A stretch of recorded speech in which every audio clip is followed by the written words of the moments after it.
Çek abi sen de. Buraya Evet, doğru. ben de alacağım. Evet Hande Hanım bir de bana doğru. Dedi de poz veriyor galiba. Evet son kez çekiyorum. Herkese merhaba arkadaşlar, kanalımıza hoş geldiniz. Herkesin içinde yedi bitirdi. Dışarıda mesafeli görüntüler veren ve çok fazla yakın gözükmeyen Hande Erçel ile Hakan Sabancı ilk kez böyle görüntülendi.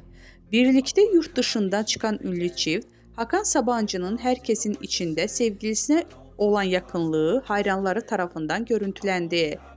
Görüntüleri izleyen Erçel hayranları ise Hakan enişte Hande'yi yemiş, Hakan aşka geldi, Hakan biraz yavaş mı olsan yorumları yapıldı.